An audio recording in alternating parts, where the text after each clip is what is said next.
SSC 2026 পরীক্ষার result প্রকাশ নিয়ে সুখবর রয়েছে। এর আগের ভিডিওতে আমরা জানিয়েছিলাম, শিক্ষা বোর্ডের কর্মকর্তারা জানিয়েছিল ফলাফল তৈরি হতে 28 জুলাই লাগবে, কিন্তু এইখানে নতুন তথ্যের কথা জানিয়েছে আমাদেরকে নতুন করে শিক্ষা মন্ত্রণালয়। সেখানে তারা যেটা বলেছে তোমরা দেখতেই পাচ্ছ এখানে, যে এসএসসির ফল প্রস্তুত হতে লাগবে আরও 5 দিন, মানে সময় কিন্তু কমে যাচ্ছে, 5 দিন লাগবে। এবং রেজাল্ট কবে, এ ব্যাপারে তারা যে আপডেট এখানে জানিয়েছে, আমি তোমাদেরকে একটু একটু করে বিষয়গুলো শোনাচ্ছি পরে, যাতে করে তোমরা বিষয়গুলো বুঝতে পারো। রেজাল্ট নিয়ে তোমাদের যে অপেক্ষা, সেটার জন্য কোনোভাবেই শেষই হচ্ছে না। রেজাল্ট প্রকাশ করার কথা ছিল 20 জুলাই, কিন্তু সেটা শিক্ষামন্ত্রী শিক্ষা মন্ত্রণালয় করতে পারেনি, একমাত্র তাদের দায়িত্বহীনতা ও সমন্বয়হীনতার কারণে, যেটা আমরা কোনোভাবেই মেনে নিতে পারি না। আমাদের কাছে মনে হয় যে এটা শিক্ষার্থীদের সাথে এক প্রকার ঠাট্টা মস্করা। রেজাল্ট দিয়ে দিলে এতদিনে দিয়ে দেওয়া উচিত ছিল। যাই হোক না কেন, এখন যদি কথা বলি রেজাল্ট নিয়ে তারা কি বলছে, তার আগে বলছি তোমাদের সামনে কিন্তু কলেজ ভর্তি, এই কলেজ ভর্তি পুরো চ্যাপ্টারটা হবে অনলাইনে। কিভাবে আবেদন, কিভাবে কলেজ চয়েস, কিভাবে নিশ্চয়, কিভাবে মাইগ্রেশন, সব কিছু A to Z আমাদের এই ইউটিউব চ্যানেল, ফেসবুক পেজে তোমাদেরকে জানিয়ে দেওয়া হবে। তাই আমাদের সাথে যুক্ত থাকো, সাবস্ক্রাইব অ্যান্ড ফলো কইরা, ইনশাল্লাহ আমরা সব তথ্যগুলো দিব। এখানে তোমরা খেয়াল করো কি বলেছে তারা, যে ফল প্রস্তুতি লাগবে আরো 5 দিন, প্রকাশ কবে, এবং এটা 19 জুলাই প্রকাশ করেছে ফল রেজাল্ট, এই তো নোটিশটা। আমরা এর আগে 18 জুলাইয়ের বিজ্ঞাপন তোমাদেরকে দেখিয়েছিলাম, আসলে 18 জুলাইয়ের আগে এটা তোমাদেরকে নিউজ পড়ে শুনিয়েছিলাম। এটা 19 জুলাই হিসাব করে যদি আমরা দেখি, 5 দিন হিসাব করি আমরা, তাহলে 19, 20, 21, 22, 23, 24 তারিখের মধ্যে মোটামুটি কায়দায় তোমাদের রেজাল্টটা রেডি হয়ে যাবে, যেটা আগে বলছিল 28 জুলাই।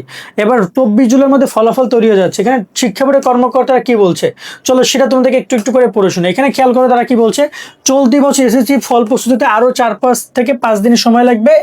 এরপর শিক্ষা মন্ত্রণালয় যখন চাইবে তখনই ফলাফল প্রকাশ করা হবে। রবিবার ডেলি ক্যাম্পাসের সাথে আলাপকালে এসব তথ্য জানান আন্তঃশিক্ষা সমন্বয় বোর্ডের সভাপতি, ঢাকা শিক্ষা বোর্ডের চেয়ারম্যান অধ্যাপক সৈয়দ আখতারুজ্জামান। ঢাকা বোর্ডের চেয়ারম্যানের কথাটা জানিয়েছেন।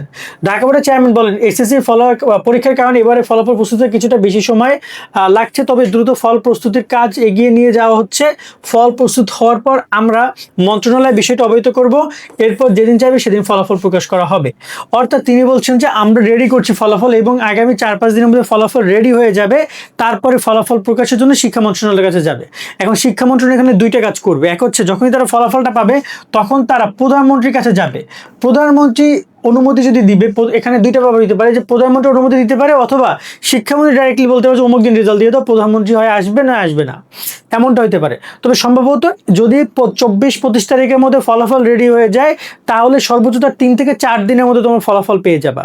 মানে আমি একদম সহজ করে যদি বলি, তোমাদের এই 24-25 তারিখের পরে তুমি 3 থেকে 4 দিন ধরো, তার মানে 27 থেকে 28 তারিখের মধ্যে তোমাদের ফলাফল মানে তোমাদের পাওয়ার পসিবিলিটি অনেক বেশি। আর যদি আরো যদি লেট হয়, সব কিছু মিলিয়ে এই এই এই জুলাই মাসেরই তোমাদের যে 30 তারিখ রয়েছে, তার মধ্যে আশা করি তোমাদের ফলাফলটা পাবা। জুলাই মাসের 30 তারিখের মধ্যে তুমি তোমাদের রেজাল্টটা পেয়ে যাবা, কারণ এর বেশি লেট তারা করবে না। কারণ রেজাল্ট যদি 24-25 রেডি হয়, এখন যদি রেজাল্ট যদি 24-25 রেডি না করতে পারে তারা, তাহলে তো বিষয়টা অন্য লেভেলে চলে গেছে, সেখান থেকে কোনো কিছু করার নাই। আশা করি আমি তোমাদেরকে বিষয়টা ক্লিয়ার করতে পারছি। এখন তোমরা অপেক্ষা করো, বাকিটা আল্লাহ ভরসা, ইনশাল্লাহ ভালো কিছু হবে। তোমাদের সকলের জন্য দোয়া শুভকামনা রইল, এবং সবার জন্য ভালো ফলাফল করতে পারো। আল্লাহ হাফেজ। এসএসসির রেজাল্ট খুব সহজে সবার আগে দেখতে গুগল প্লে স্টোরে গিয়ে সার্চ করো এসএসসি রেজাল্ট 2026 লিখে, কমলা লোগোযুক্ত এই অ্যাপটি ইনস্টল করে নাও। এই অ্যাপের download link description and comment বক্সে দিয়ে দেওয়া হলো। অ্যাপসে প্রবেশ করার পরে এখানে এসএসসি রেজাল্ট অপশনে ক্লিক করে, চেক কোন বাটনে ক্লিক করে, ইবোর্ড সার্ভার অপশনে ক্লিক করে খুব সহজে তোমার সকল তথ্যগুলো দিয়ে এখান থেকে তুমি ফলাফল দেখে নিতে পারবে। এছাড়াও এখানে টেলিটক সার্ভার এবং বোর্ড ভিত্তিক রেজাল্ট দেখার জন্য আলাদা আলাদা বোর্ডের ওয়েবসাইটগুলো দেওয়া রয়েছে। রেজাল্ট দেখার পাশাপাশি বোর্ড চ্যালেঞ্জ, কলেজ ভর্তি এবং বোর্ড ভিত্তিক সকল ইনফরমেশনগুলো তোমরা এই অ্যাপসে পেয়ে যাবে।